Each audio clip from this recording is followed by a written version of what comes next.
12 minutos. Venezuela, ¿quién lo puede poner en duda? Es una tierra hermosa. Los venezolanos, en términos generales, en su inmensa mayoría, somos gente de bien, gente trabajadora, gente honesta, desviados en algunas ocasiones como colectivo por señales equivocadas, por el modelaje incorrecto, por un entorno que parece condenarnos, pero que no es del todo así. Pero tenemos algo que, como dicen algunos, es muy valioso, es una reserva moral para poder revertir esta situación, para que nuestros hijos, para que los hijos de ellos, nuestros nietos, disfruten de una tierra aún mejor que la que nosotros tuvimos en el pasado, para la dicha de nuestra formación. Es un sueño, sí, es verdad, pero los sueños se hacen realidad con trabajo, con compromiso, con convicción. Y es esto que acabo de comentar lo que nos impulsa a este equipo y a muchos de ustedes cada mañana, lo que nos alienta, lo que nos anima a prepararnos, en nuestro caso, a llegar a la radio, a trabajar para todos, comenzando por nosotros y nuestra familia, sí es verdad, pero con un impacto en el colectivo, en la comunidad, en el país. El 19 de febrero de 2019 nosotros asumimos como equipo el compromiso de acompañarles cada mañana entre 6 y 9. Mañana, entonces 19, estaríamos cumpliendo 3 años en este espacio. Este equipo, que es ese mismo equipo del maravilloso programa de fin de año 2021, decidió que en lugar de una celebración de música, de risas, que nos reiremos también, porque uno de nuestros invitados seguramente nos hará reír, han sido faros en sus áreas de competencia. Son 5 venezolanos que son referencia, que aman al país, que quieren lo mejor para nuestra gente, y así juntos coquetear con la posibilidad de una Venezuela mejor para todos. La Venezuela del cambio, la del giro, la de la noticia que cambie nuestra historia. Programa especial. La Venezuela que queremos contar. Con Román Losinski. Es la Venezuela que queremos contar y la vamos a contar a través de 5 destacadísimos venezolanos. Para nosotros es un honor, es un privilegio recibir en un mismo estudio a Odalis Caldera, comisaria, abogada, experta en materia de seguridad y orden público. Comisaria, bienvenida. Gracias. Al doctor Julio Castro, médico cirujano con posgrados en Medicina Interna e Infectología, profesor del Instituto de Medicina Tropical de la Universidad Central de Venezuela, miembro de la Red de Médicos por la Salud. Doctor Castro, bienvenido. Tenemos a José María Deviana, ingeniero civil, fue presidente de Hidrocapital, de Movilnet, profesor universitario, ingeniero. Qué gusto tenerle. Gracias. El doctor Pedro Palma es economista, máster en Administración de Negocios, máster y PhD en Economía, socio director de Ecoanalítica, individuo de número y fundador de la Academia Nacional de Ciencias Económicas de Venezuela. Doctor Palma, bienvenido. Gracias. Y Tulio Ramírez, sociólogo, abogado, profesor titular de la Universidad Central de Venezuela, de la Universidad Católica Andrés Bello, de la UPEL, director del doctorado de Educación de la UCAP. Bienvenido. Gracias a los 5 por atender nuestro llamado. A ver, el planteamiento inicial para todos va a ser el mismo y comienzo por la comisaria Odalis Caldera.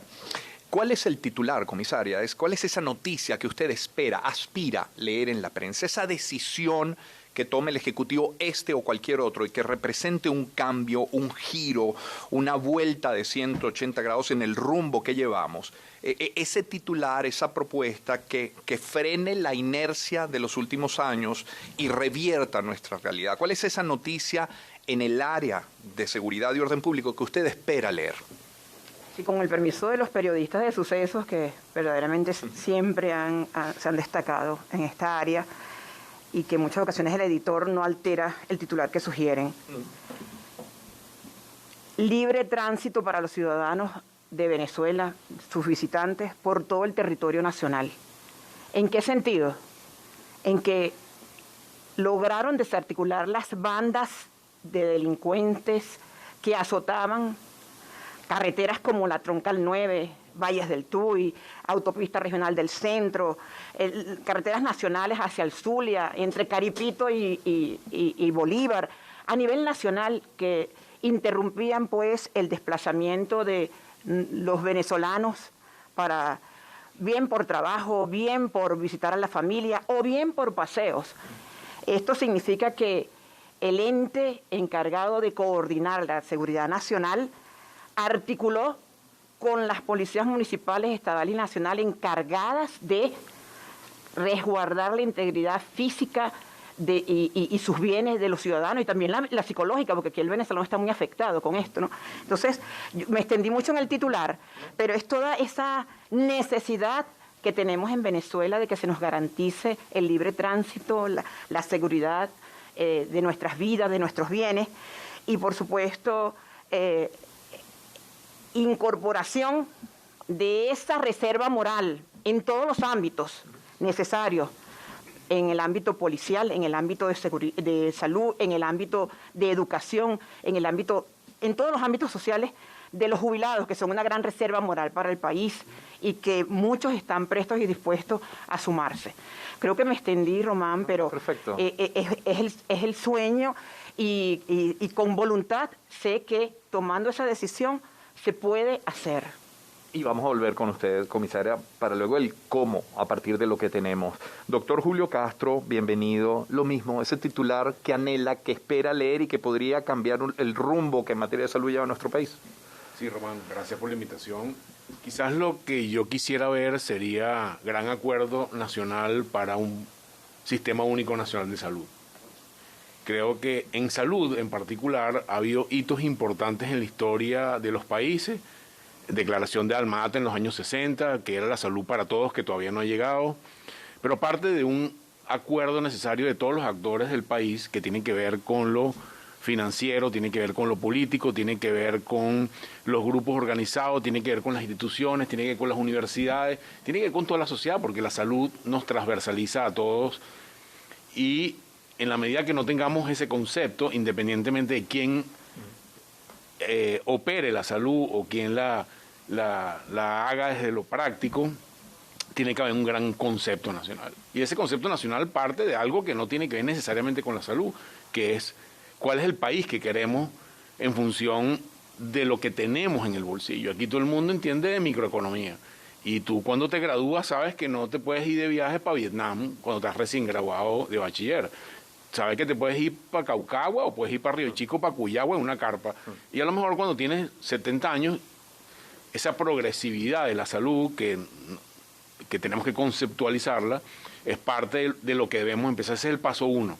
Y ese paso 1 tiene que ver con acordar muchas cosas, con planificar muchas cosas, con financiar muchas cosas y entender que hay un fenómeno de progresividad y entender que la salud... Bueno, creo que después de 2 años de pandemia, si no entendemos que la salud es una parte fundamental de la vida, pues no hemos aprendido nada. Pero eso es muy importante en entender, dar ese primer paso, más allá de cuál es la filosofía del concepto de la salud, porque hay, digamos, diferentes tipos de modelar la salud, pero ese gran acuerdo nacional es fundamental y que nos diga, mira, en los próximos 20 años vamos a tener en el año 5 tal, en el año 10 tal, en el año 15 tal y en el año 20 tal, y mantenernos allí, independientemente que tenga gobiernos de derecha, de izquierda. Ese acuerdo es fundamental hoy en día y es una tarea pendiente. Claro, es el doctor Julio Castro.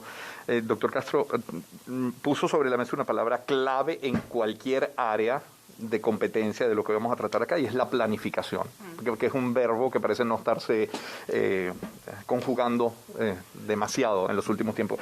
Y uno piensa en planificación y piensa en todas estas áreas y de pronto voltea a ver al ingeniero José María de Viana, porque planificación tiene mucho que ver con su área de competencia. Ingeniero, ¿cuál es ese titular que podría cambiar el rumbo de nuestro país para bien? Yo creo que todo el país está esperando un gobierno heterogéneo, de unidad, con mucha concordia, pero que esté asignado por el talento y la capacidad de ejecución. Nosotros tenemos muchos años en que el gobierno no sabe hacer ni las cosas más sencillas. Nosotros tenemos un gobierno que no es capaz de limpiar Catia. No estoy hablando de arreglar el metro de Caracas, pero no funciona la recolección de basura en Catia. Por supuesto, no funciona tampoco la separación. Pero es que las cosas más sencillas no funcionan porque durante mucho tiempo los créditos necesarios para llegar al gobierno y participar en el equipo de gobierno no están asociados con el talento y la capacidad de la gente. Está más asociado con la obediencia, con el respeto filial. Entonces, yo creo que todos los venezolanos esperamos un gobierno que sea competente, que tenga capacidad en los talentos que convoca al gobierno para hacer las cosas que tiene que hacer. Yo voy a poner un ejemplo. Mire, cuando Rómulo Betancourt llegó a la presidencia en esa transición de la dictadura a la democracia, decidió dar una muestra nacional de competencia haciendo 2 obras extraordinarias. Hoy en día son extraordinarias. El puente sobre el lago y la tubería de agua que llevaba a Clavellino agua hasta Margarita. Ambas obras hechas con una pulcritud administrativa enorme, con una capacidad de ejecución gigantesca, con ingeniería nacional y empleando los mejores talentos. Y antes de 2 años, ese gobierno le enseñó al mundo, pero muy especialmente a los venezolanos, que era un gobierno competente para cosas complicadas. Un gobierno que comienza en Venezuela debe comenzar con cosas sencillas. Pero si un gobierno es capaz de poner a funcionar las escaleras mecánicas del metro en el primer mes, los venezolanos vamos a creer que es capaz de hacer cosas más complicadas. Y yo creo que efectivamente la competencia está asociada en la utilización de los talentos. Muchas veces los talentos no son obedientes. Yo he tenido la suerte de estar como invitado en 2 o 3 gabinetes y realmente yo lo que vivía allá era el debate de gente que pensaba distinto, pero que era competente. Y queremos otra vez que el talento, especialmente de los más jóvenes, sea tomado en cuenta. Mire, el gabinete de Eleazar López Contreras está rodeado de muchachitos que él no conocía, porque él era un militar que acaba de salir de los cuarteles. Y se buscó a Alberto Adriani, a Manuel Egaña. Esos son unos muchachos de 30 años, pero muy competentes. Que, por cierto, entre otras cosas, los llamó porque pensaban distinto que él. Y los escuchaba. Y en poco menos de 2 meses hicieron el plan de febrero del 36, que fue lo que decía Julio, pues mira, un acuerdo nacional de que queremos sacar el país adelante, y ese plan lo desarrollaron unos muchachos competentes, que él lo conocía porque él era un militar. El otro signo interesante es que se quitó el uniforme y se vistió de civil, se quitó sus corporaciones, y la otra cosa interesante, que tan temprano como en enero del año 36, todavía el cadáver de Gómez estaba caliente, decretó la demolición de la rotonda y la construcción de la Plaza de la Concordia, la liberación de todos los presos políticos y el retorno de los exilados. Sí, solamente señales de nuestra historia, que eso ya pasó antes. Gracias, ingeniero. El ingeniero ha hablado de talento y de capacidad. Usted puede tener talento, pero la capacidad viene de la mano con la formación. Y cuando hablamos de formación tenemos necesariamente que hablar de educación. Tulio Ramírez nos acompaña. Tulio Ramírez es sociólogo, abogado, profesor de la Universidad Central de Venezuela, de la Católica, de la UPEL, director del doctorado de educación de la UCAP. ¿Cuál es ese titular, Tulio, que quisiera escuchar, que quisiera leer para entender que viene un cambio? Mira, Román, cuando tu productora me llamó y me dio información sobre cómo iba a ser la dinámica y me hizo esa misma pregunta, yo dije, oye, pero qué pregunta tan oportuna y tan difícil de responder. Oportuna porque reactiva la emoción, reactiva el sueño, reactiva el futuro, el norte, reactiva el ánimo, y difícil de responder porque es tanto el desastre que uno no sabría por dónde empezar. Pero mi titular sería, tipo prensa: Gobierno da viraje de 180 grados en materia educativa y convoca a la nación a crear una educación de calidad para todos. Ese sería mi titular. Luego te explicaría cómo hacerlo, cosa que no es sencilla, porque es una pregunta muy retadora, pero muy, muy inteligente, porque si... Pero esboce alguna idea, aunque no desarrollemos el titular, okay. Pero luego del titular, ¿qué diría el sumario? Prioridad, currículum actualizado, maestros bien pagados y mejor formados, y transporte y comida para los niños que lo necesitan. 3 primeras medidas. Lo demás viene adicional. Infraestructura, convenios internacionales, solicitud de financiamiento, porque el gobierno tiene que entender que la educación es cara en cualquier parte del mundo. Y la pública es mucho más cara que que la privada porque atiende más gente y da más servicio.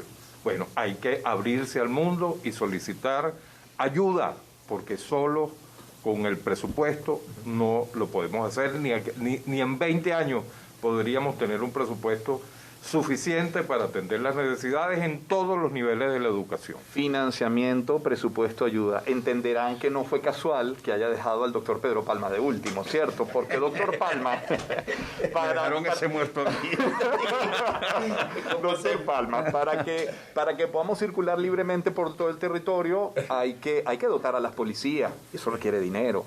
Para que podamos tener unos hospitales que realmente sanen al pueblo venezolano, se necesita equiparlo, mejorar los salarios, dinero. Para que funcionen las escaleras del metro de Caracas necesitamos dinero.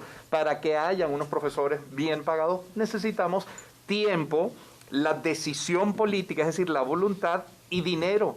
Ajá, doctor, ¿qué hacemos? Bueno, gracias por la invitación en primer término, Rubén.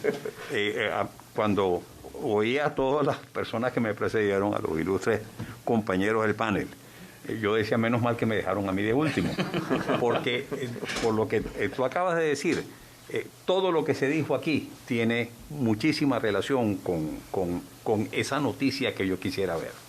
Y esa noticia que yo quisiera ver es, en primer término, dada por un gobierno, por un liderazgo, por un nuevo liderazgo, no solamente político, sino nacional, ¿ok?, que lo pueda hacer y que esté en capacidad de hacer, y no solamente en capacidad de hacer, sino con la voluntad y de echar adelante ese enorme plan de reestructuración de lo que es no solamente la economía, sino lo que es Venezuela hoy en día.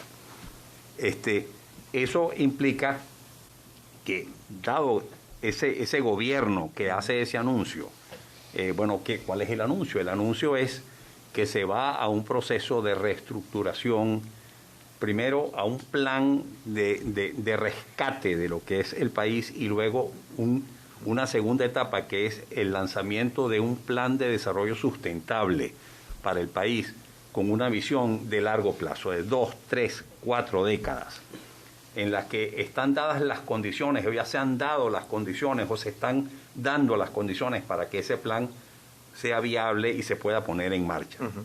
Y una de las primeras cosas que eso exige es que haya un acuerdo político, de que primero haya un liderazgo que llegue o que lleve a ese acuerdo político, donde independientemente de quién esté en el poder, en ese sistema democrático, obviamente, que todos aspiramos, que esté en el poder en esas 2 o 3 o 4 décadas, el rumbo está bien trazado, el rumbo ya se sabe cuál es el camino. Y que obviamente cada gobierno hará cambios, hará adaptaciones, le dará prioridades a esto o aquello, pero el rumbo está trazado. Que a su vez haya un plan de información muy bien montado, que le explique a la población por qué se van a hacer las cosas que se están anunciando en ese plan de reestructuración, pero sobre todo y en lo inmediato, que le explique a la población por qué ese plan, de ajuste va a implicar sacrificios en muchas cosas para la población, pero que es mejor aceptar esos sacrificios, porque cualquier cosa, esos sacrificios son una cosa mucho menos mala que continuar por el camino en que estamos, y que se entienda esa acción. Y por último, obviamente que haya un financiamiento lo suficientemente amplio, lo que estábamos hablando, para que todas esas cosas, en materia de salud, en materia de seguridad, en materia de educación, en materia de servicios públicos, en materia económica, en todos los sentidos, que ese plan integral tiene que atacar, haya el financiamiento, sobre todo al comienzo del plan, hay un financiamiento sólido para que eso se pueda lograr. Y eso no se puede obtener internamente en Venezuela. Eso tiene que venir de afuera. Y ese venir de afuera tiene que venir de múltiples instituciones, organismos multilaterales como el Fondo Monetario Internacional, el Banco Mundial, el Banco Interamericano de Desarrollo, la CAF, etcétera, etcétera, que unan esfuerzos para ese gran financiamiento que se necesita.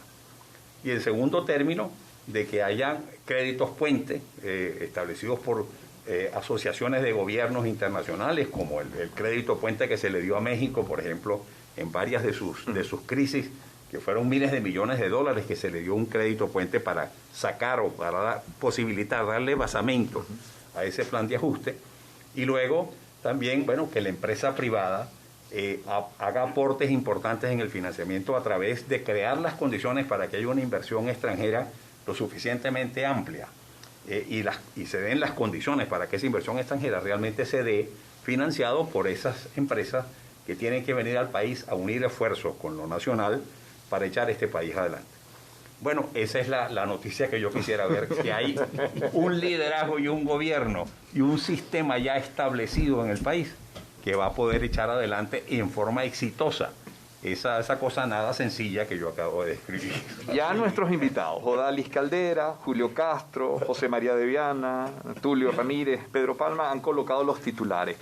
Yo voy a hacer publicidad, vamos a identificar el circuito para no interrumpir más esta conversación hasta que sean las 8 de la mañana, porque ahora vamos al cómo y sobre todo en las prioridades. Todo luce prioritario. Me parece la educación, me parece la salud, me parece la seguridad, como no, también la escalera del metro.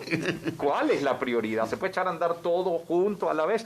Bueno, déjenme decirles que el hashtag La Venezuela que queremos contar es la tendencia número 3 en este momento hoy en Venezuela. Eso habla de una necesidad también, pero de esa reserva de la que mencionamos al inicio. Ok, han planteado ya los titulares que les gustaría leer. Me gustaría escuchar el cómo se llega a partir de lo que tenemos, pero no sé, probablemente conociéndolos y siendo lo decentes y educados que son, no vaya a haber exabruptos en esto que voy a plantear. Pero si fuera puerta cerrada en algún otro recinto, a lo mejor esto termina en gritos. ¿Cuál es la prioridad? Ahí lo dejo. Román, yo creo que la prioridad empieza por la gente, ¿okay? Y José María hace una referencia histórica que a medida que uno se va poniendo viejo cada vez hace más referencia histórica, y yo voy a hacer una referencia histórica. En los años 40, cuando Venezuela cambió de una Venezuela rural a una Venezuela industrializada, la gente pensaba o piensa que era producto exclusivo de la minería y el petróleo. Pero si tú no lo controlabas las enfermedades primero, no tenías gente que fuera a trabajar los campos petroleros. Entonces, es una imbricación de sistemas que no los puedes separar. Pero lo importante, y creo que es una reflexión que tenemos haciendo años, es que tú tienes que invertir en las personas. Tienes que tener gente. Y yo creo que no tenemos dinero, como ya dijo el economista Pedro Palma. Tenemos un sistema de salud destruido, de educación, pero tenemos gente que es capaz de hacer las cosas. Y ese es el elemento principal. Porque la gente que nos está viendo dice, bueno, estos tipos se fumaron una lumpia. ¿En qué país están con lo que estamos? Bueno, porque pensamos que hay gente que es capaz de hacer las cosas. Y esa gente incluye no a los más educados solamente, sino a todo el mundo en ese camino. Y eso parte de tratar de generar una idea gruesa de país que nos diga el camino es por allá, por ponerlo en términos fáciles. Entonces creo que lo central es invertir en la gente. Y buena parte de los que estamos aquí hemos dedicado nuestra vida a educar y a invertir en la gente. Yo creo que educación es un elemento fundamental. Tú si tienes educación, pero no tienes otras cosas, empiezas a tener problemas. Sí creo que no podemos ir con una idea nihilista del problema o es muy preciosista. Tenemos que entender que somos un país pobre. Eso es un concepto básico. O sea, no podemos pensar que era la Venezuela saudí que algunos de nosotros vivimos.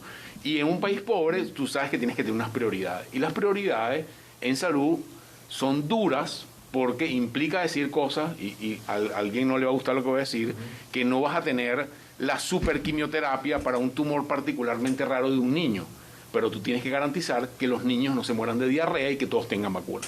Y ahí hay una lista de decisiones entre las cosas muy costosas que afectan a poquito y las decisiones muy costosas que afectan a mucho, donde tú tienes que generar un framework o un nivel de discusión para yo poderle decir al presidente del Banco Central de Venezuela, necesito 8.5 del PIB para garantizar que tengamos todas las vacunas necesarias.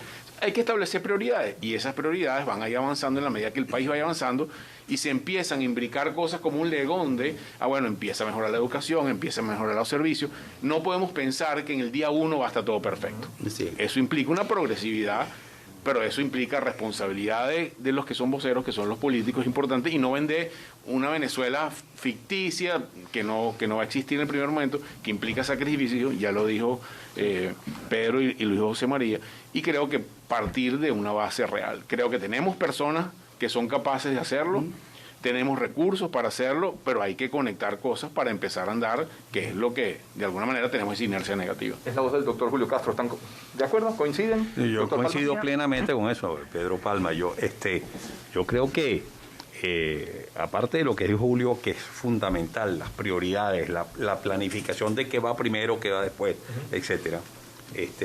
Y ahí eso no es cosa fácil, porque prioridades hay, es lo que sobra, pues, ¿no?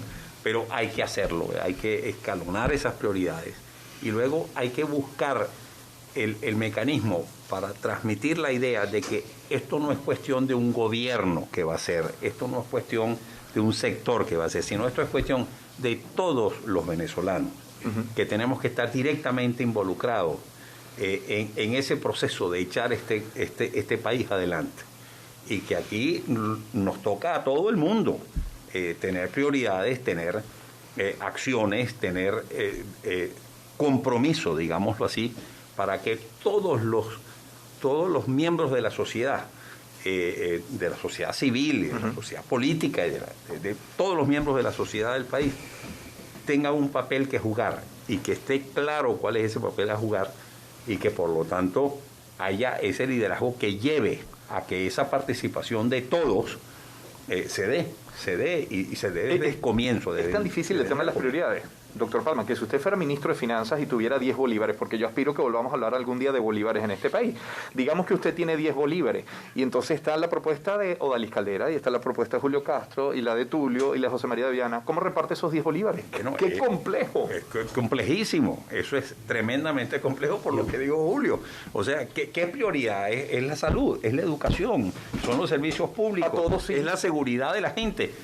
En fin, todo es prioritario, todo es importante, fundamental y esencial, pero todo no se puede atacar al mismo tiempo, todo no se puede solventar al mismo tiempo. Tiene que haber prioridades. Primero hacemos esto, después hacemos esto, y para eso hay estos recursos que vienen de adentro y que vienen de afuera, que tienen que venir de afuera. Ingeniero de Viana. Yo quiero agregar un elemento que en todo proceso de transición política ocurre, que es que las expectativas de la gente son muy grandes. Tú puedes tener muchísimos discursos, pero la gente quiere que le resuelvan su problema ya. Es decir, tuvimos paciencia durante mucho tiempo para llegar a una situación terrible, pero después tienen unas expectativas muy grandes. Y gran parte del problema de un nuevo gobierno es el problema político. Es cómo tú mantienes entusiasmada y fidelizada a la población al sistema, porque va a haber intentos de derrocar ese gobierno, como ha pasado en tantas veces. Entonces, hay una lección que revisamos en el caso de la concertación chilena, y que ellos, entendiendo además que la economía es mucho más lenta de lo que queramos. Si usted se pone a crecer la economía al 8% que decía Julio, y bueno, tarda muchos años en darle empleo de calidad a la gente. Eso tiene tiempo. Pero hay una de las cosas que es importante en el caso de los servicios públicos, y es que se ha descubierto que son tremendamente eficientes desde el punto de vista social. Es decir, usted no puede cambiar la vivienda de la gente en la parte alta de La Vega, pero usted sí puede conseguir que esa gente reciba agua potable, que tenga luz eléctrica adecuada y que sus niños tengan una escuela de calidad. Entonces, en gran parte del compromiso temporal hace que aquellas inversiones sociales que son más eficientes, pero que además afectan más, es decir, en este momento no es posible que 7 de cada 10 hospitales no tengan agua de forma continua, por ejemplo. Entonces tú dices, bueno, pero es que eso no es un problema imposible de resolver. Usted tiene que resolver eso muy prontamente, porque si el hospital no tiene agua, pues el hospital no puede prestar sus servicios. Pero es que el 80% de las escuelas tienen la misma situación y se suspenden los... Entonces, tú dices, hay algunas tareas, en el caso de los servicios públicos tienen un efecto importante, porque hay dos cosas. Las inversiones son menores, en el caso de electricidad son mayores, pero además comienza a funcionar el condominio. Es decir, en el resto de los países de América Latina, una buena parte de los servicios están totalmente pagados por la gente, porque después que usted ha pasado este horror en que no tiene un sistema adecuado de energía eléctrica y de agua, la gente sabe cuánto cuesta tener un buen servicio. Entonces, simplemente el tema está en que el problema de los servicios públicos es que es previo para resolver el tema económico, es previo para resolver el tema de servicios de salud y educación, y es fundamental para generar lealtades de la gente, porque la forma como la gente entiende el gobierno no es con los discursos ideológicos, sino cómo funcionan los servicios que a mí me llegan. Agua, luz, comunicaciones, salud y educación, muy importante. Comisario Dalí Caldera, para llegar a ese país de libre tránsito, entendiendo que no tenemos todo el dinerito que necesitamos, ¿por dónde comenzamos? Y luego, bueno, llegarán las inversiones internas y externas, pero ¿cuál sería ese primer paso? Insisto en la voluntad de querer hacer. Planificas, destinas esos recursos, incorporas a la sociedad civil, incorporas al empresariado, a lo que tiene que ver con el ente privado, que están deseosos de participar, y te lo digo con propiedad, porque son víctimas constantes de la delincuencia, del acoso, de tener que cerrar plantas por la inseguridad. Como también hospitales, clínicas, personal médico, en todos los sentidos. Hay que dedicarle, hay que pensar también, trabajar en función de la calidad de vida de los funcionarios policiales, de terminar de aprobar, de que entre en vigencia la Ley de Seguridad Social de Policía, de dignificar a los, quiero insistir en esto porque es una situación que está pasando, a los jubilados de todos los entes, insisto, como lo dije al principio, de educación, de salud, policial, de seguridad, en todos los sentidos, porque están como un personal de desecho y no es mucho lo que pueden aportar, y lo sigo llamando reserva moral de cada institución. A todas estas, por supuesto que hay que trabajar directamente, y leyes especiales lo contemplan. En la parte de educación hay que trabajar en la parte de prevención de drogas, prevención contra la violencia intrafamiliar, la prevención para evitar enfermedades. Hay muchas situaciones, y personal, las organizaciones no gubernamentales, que siempre le he hecho un reconocimiento, porque nosotros incluso, cuando yo estuve activa en PTJ, CICPC, nos apoyamos tanto con las ONG. Entonces es una situación que es necesario tener la voluntad, vamos a hacerlo, porque es cierto, y como lo decían los doctores, es un país pobre, pero se puede hacer con lo que tenemos, y esperando ese apoyo internacional, porque todos los países lo hacen, de pedir al Banco Mundial, de pedir a las otras instituciones para que aporten, sobre todo en la parte de salud, necesario en la parte de educación, que se revise esa currícula de educación desde preescolar, primaria. Nosotros fuimos formados en unas escuelas públicas, privadas, en unas universidades, oye, con una historia real de Venezuela, con una geografía, con aprendíamos a hablar otro idioma. Todo esto es necesario, la parte de valores, vital, trabajar con los padres, a irnos, hay policías, por ejemplo, como las policías estatales y las municipales, que tienen asuntos comunitarios. Tuve una experiencia, porque estando en CICPC, que quiero decirlo, una de las primeras policías de investigación en Latinoamérica y cuarta reconocida a nivel mundial. Hay que hacer en todas las instituciones una labor de reingeniería, pero que lo que te quiero significar es que las policías municipales y estatales tenían un departamento de asuntos comunitarios directamente, y lo vi entre el 2008 y 2012, que estuve en el Estado Zulia como secretaria de Seguridad. Vi la labor que se desarrollaba por asuntos comunitarios en todo el Estado, un acercamiento, y eso había la brecha con la Secretaría de Salud, la de Educación, con la de la parte cultural.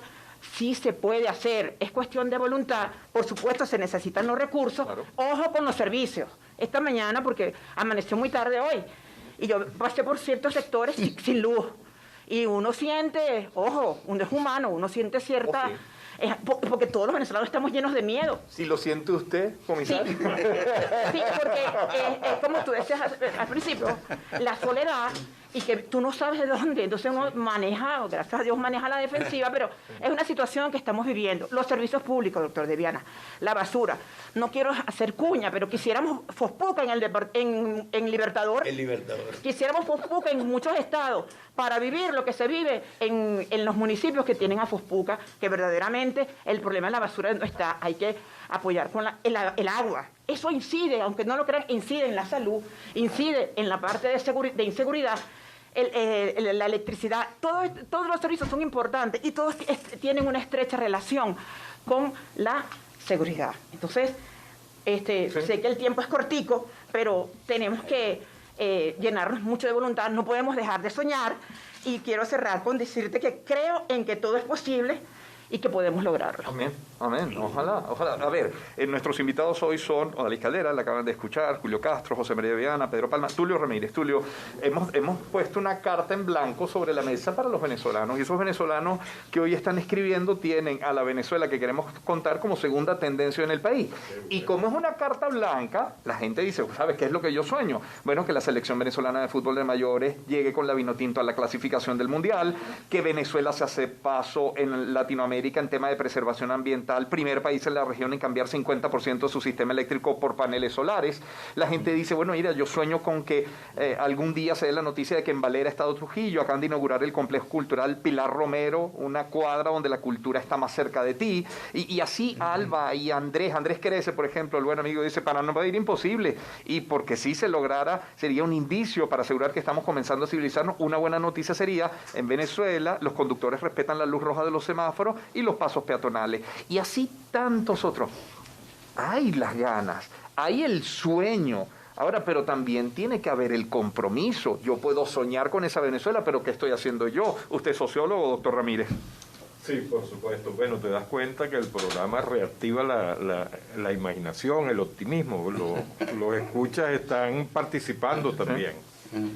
Mira, en materia educativa, la cosa es tan difícil que antes de establecer la prioridad en términos de inversión de dinero, hay que priorizar qué es lo que queremos con la educación, porque la educación es el segundo acuerdo social después de la Constitución. El país tiene que ponerse de acuerdo en hacia dónde va nuestra educación. Hoy en día vamos por camino equivocado.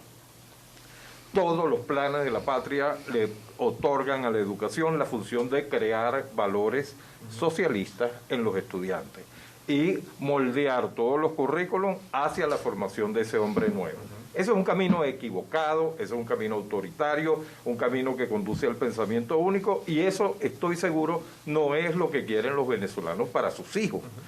Después de ese acuerdo, entonces hay que convocar a las fuerzas que pueden ayudar a levantar la educación de calidad, democrática y tolerante en Venezuela. ¿Cuáles son esas fuerzas?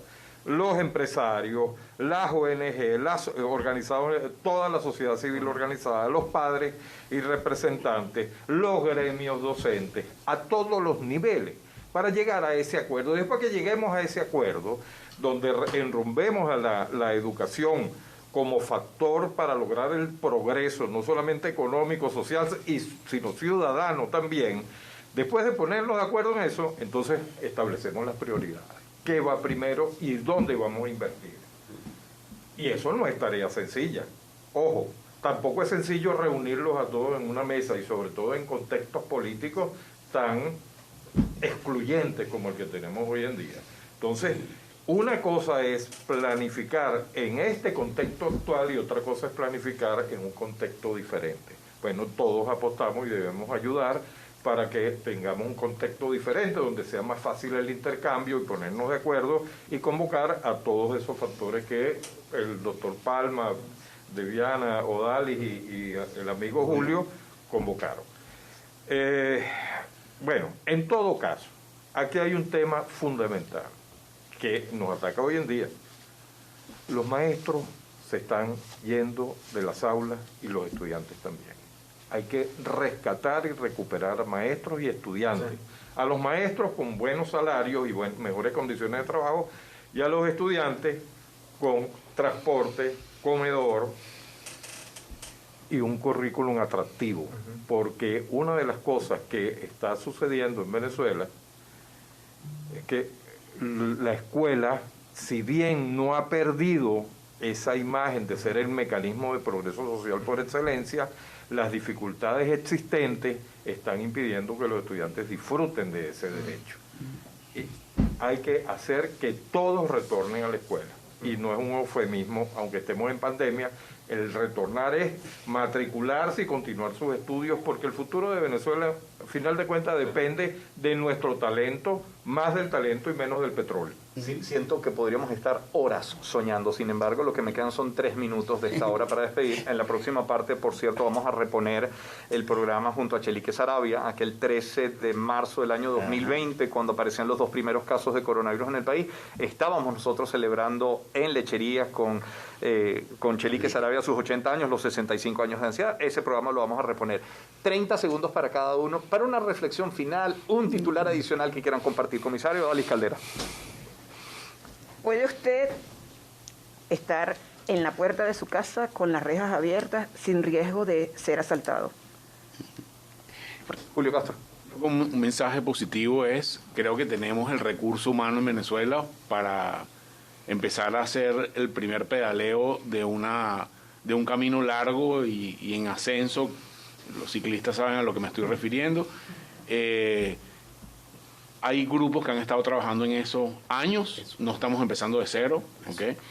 Y al final quizás lo que necesitamos es un gran acuerdo nacional que dé este inicio para lo que va adelante. Definir las prioridades es crítico y mirar al futuro con optimismo, que quizás eso se nos ha estado olvidando un poco. Tulio Ramírez.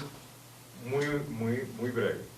Seguridad, salud, planificación y educación. Eso es lo que necesitamos. No lo voy a condenar para el último comentario, doctor Palma, adelante. Bueno, yo creo que una de las cosas fundamentales para lograr todo esto que hemos conversado a lo largo de esta hora es liderazgo. Que aquí haya un liderazgo del país que pueda orientar y llevar precisamente a todos los miembros de esta sociedad a contribuir, a colaborar y con un criterio realista, digamos, después de una planificación bien estructurada que lleve a todos los miembros de la sociedad a jugar el papel que tienen que jugar. Yo sueño con verlos a ustedes no en un estudio de radio, no en una dependencia de la radio, sino en el lugar de la toma de las decisiones, como asesores o como actores protagonistas. Ingeniero de Viana. Tenemos muchos años escribiendo la ruta que hay que construir. Es decir, que tenemos muchos años pensando en esa Venezuela, pero aterrizando. Es decir, la hoja de ruta para que tengamos agua potable, energía eléctrica, comunicaciones, transporte, un metro de Caracas, del que seamos otra vez orgullosos todos, se ha venido trabajando. Hay cientos de profesionales que han venido trabajando en eso. Las rutas están escritas y están esperando que tengamos talento en la dirección del gobierno para poder construir ese mapa. Con este programa, con la Venezuela que queremos contar, bueno, celebramos, ¿por qué no?, estos 3 años en este horario de 6 a 9 de la mañana, en la gratísima y muy interesante compañía de Odalis Caldera, comisaria, abogado, experta en materia de seguridad y orden público, el doctor Julio Castro, médico cirujano con posgrados en medicina interna e infectología, profesor del Instituto de Medicina Tropical de la Universidad Central de Venezuela, miembro de la Red de Médicos por la Salud, el ingeniero José María de Viana, ingeniero civil, fue presidente de Hidrocapital, de Movilnet, profesor universitario, el doctor Pedro Palma, economista, máster en Administración de Negocios, máster y PhD en Economía, socio director de Conalítica, individuo de número, fundador de la Academia Nacional de Ciencias Económicas de Venezuela, y Tulio Ramírez, sociólogo, abogado, profesor titular de la Universidad Central de Venezuela, de la Universidad Católica Andrés Bello, de la UPEL, director del doctorado de Educación de la UCAP. Nosotros vamos a la pausa, volvemos enseguida recordando a Chelique Saravia.